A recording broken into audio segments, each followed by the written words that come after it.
What would you put in your backpack if you had a new coaching engagement but could only take a limited number of items?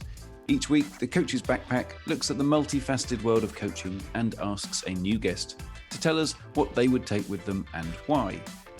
This week, we're taking a peek inside the backpack of Sarah Veall. Welcome, Sarah. Thank you. The first question is, how would you describe what you do in under 20 words? I can't, is the answer to that. Well, and you're not alone, because nobody ever does. I can give you 20 random words, but they probably won't make sense without the ones that need to be in the middle. So I can talk really quickly and tell you what I do. So let's do that instead. So I'm what I would call a transformational coach. And within that, I also do equine facilitated coaching. So using horses as a tool to help the client raise awareness of their unconscious patterns of thoughts, behaviour, feelings. So basically, as a transformational coach, I help people strip back the layers of unhealthy coping strategies, conditioning, unhelpful thinking patterns, other people's stories projected onto them, all of those things that we get layered on throughout our lives, which stop us connecting with who we actually are at the core of ourselves, stop us actually living a meaningful, purposeful, is that a word? Purposeful life. So what the horses do, the equine facilitated coaching side of things, is act as a massive mirror, a massive four-legged fairy mirror, to help us see what we can't necessarily see about ourselves.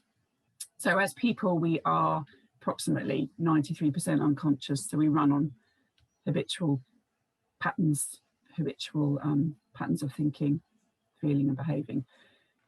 Horses the other way around. So they are approximately 93% in the moment because they're prey animals and they need to feel safe. They need to keep themselves safe. They need to be aware of what's going on in their surroundings to keep themselves safe from predators.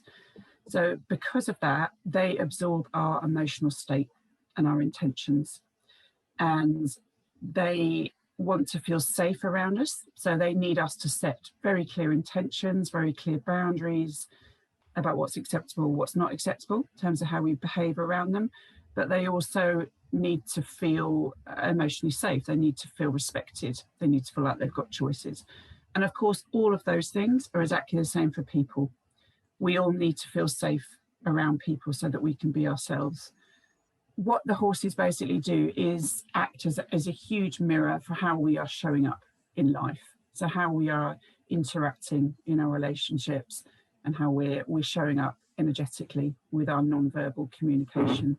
So they can act as a sort of accelerator, magnifier, if that's a word, for what we can't necessarily see about what's going on in our life. It's very experiential, so it is something that you really need to kind of try out and feel the power of it. And it's quite difficult to explain, as I've just demonstrated. Well, and definitely needs to be done in person, I'm assuming. The chances of doing this on Zoom probably not going to work, right? Horses are not great on Zoom. No. It's the hooves. It's something to do with the hooves. Yeah, they can't unmute themselves. All right, well, look, here's the situation. You've been asked to coach a new client, but you're limited to what you can take with you, okay? So you've got your essentials in there. You've got your clothes, your toothbrush, your sugar cubes for daubing, whatever else that you need. And you're allowed to take a limited number of items that are the following: one book, one tool, technique, concept, method, approach, whatever you want to call it, one other item of your choice, and then one person to accompany you. And they can be from the past or from the present. So what would you take and why? So I'm such a big reader, absolutely love books. So many books have influenced me in a massive, massive way. So it's a very hard question to narrow it down to one. But if I had to really, really drill it down, I would probably say Nancy Klein's Time to Think. Mm-hmm. Because that is the essence of everything I do. It is that she talks about catalytic generative intention. So it's that complete belief that the client has all the answers, all I am doing, or all the horses are doing, is holding up a mirror to help them raise awareness of what they can't necessarily see, that 93% unconscious. So that complete belief in their ability to find their answers comes across energetically. And that, you know, when someone feels really seen, really heard, really respected, that's emotional safety, and that enables them to find their solutions, their own answers. I don't have their answers to their challenges they've got because I'm not that person. And so just digging, so this might help explain how a session goes with the horses. So obviously they can't ask any questions because they're a horse. So they're just present, is that the thing? So you might ask them a question of, tell me how you feel about this situation. And then I, as the client, would then say how I feel. You know, it's making me feel frustrated or whatever else it is. And what's the horse doing at this point? Just standing there? So the horse wants you to be in their herd. They want you to connect with them.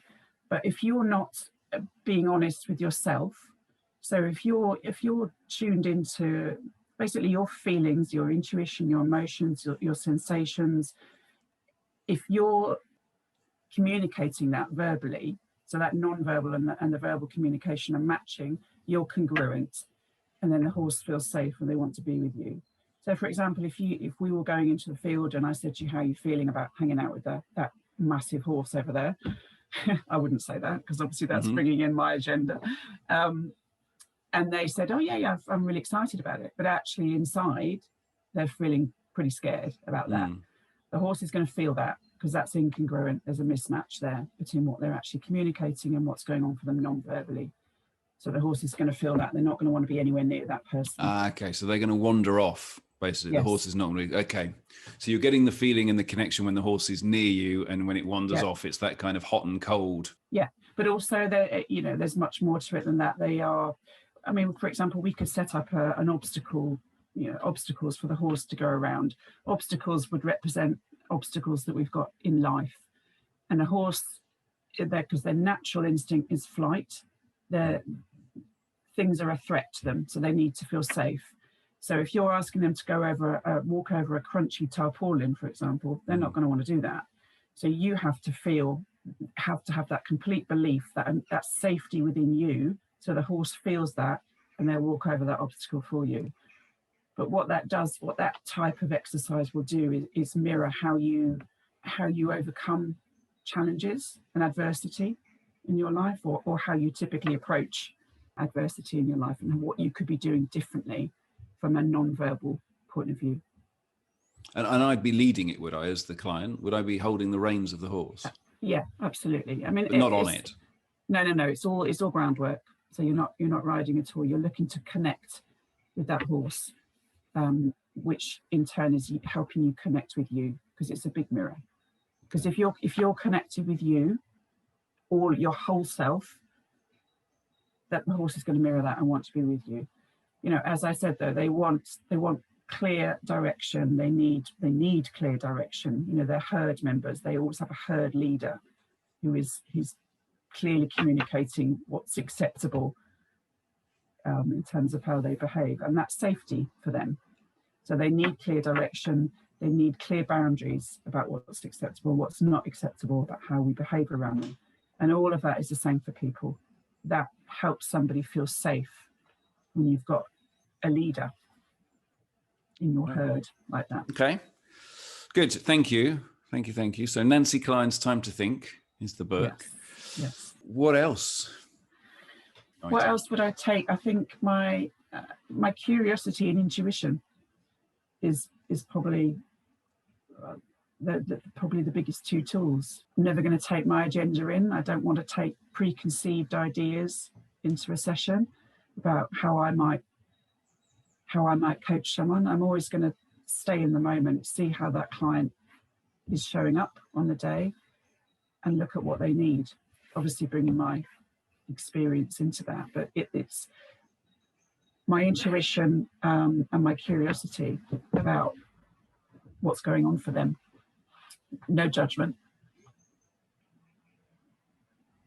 Yeah, I've sort of, when I first trained as a coach, I think I relied quite a lot on tools, as in, you know, tools and techniques. And of course they have massive value. But what I guess, with a few years of coaching under my belt now, the tool for me is it's an in the moment thing. If the conversation or the session is going to be enhanced by introducing a psychological tool to the client, it's going to help them raise their awareness about something, help them take responsibility for making a different choice, then yes, of course, I'll introduce that. But I don't go in with an agenda to introduce a psychological model or a tool. It is very much, let's just see what happens on the day, see how that client turns up, listen to what they need, and bring my experience, my curiosity and my intuition into that. Okay.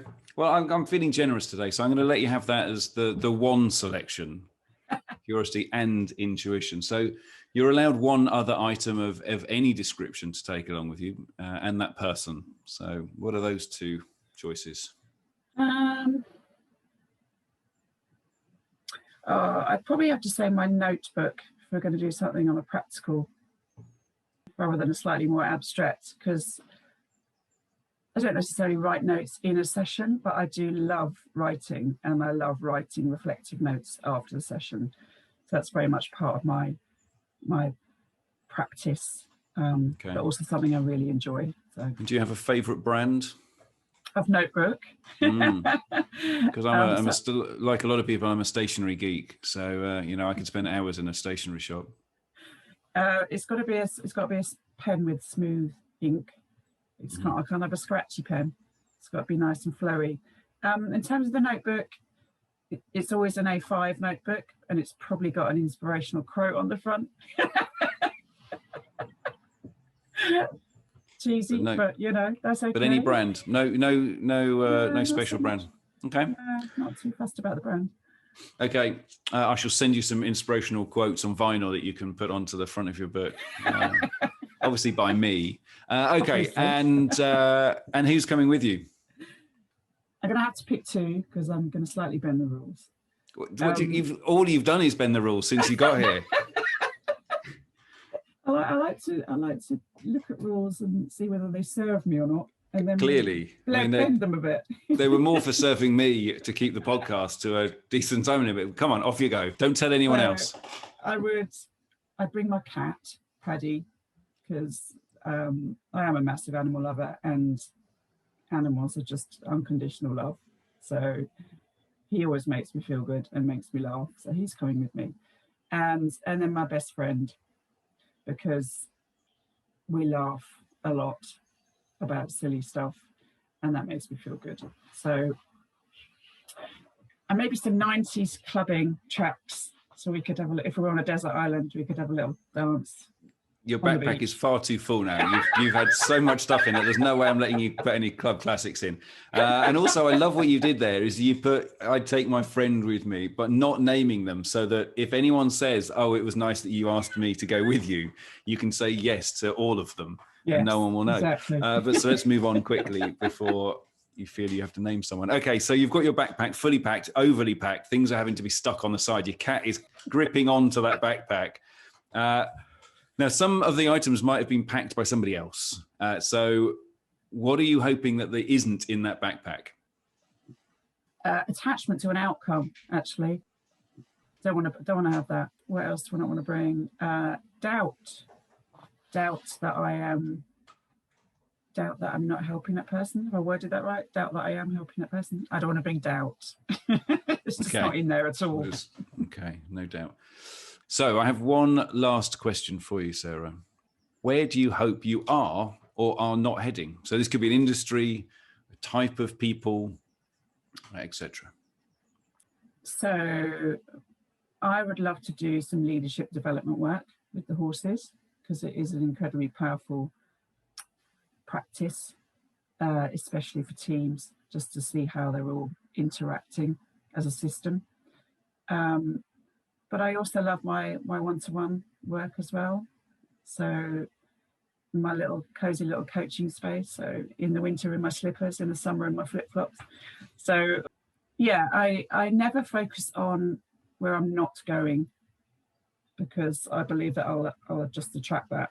So I always focus on, I set an intention about what I want to be doing, what I can see myself doing, and then I just trust my intuition will show me the right opportunities. And that seems to work. So I'm going to stick with that.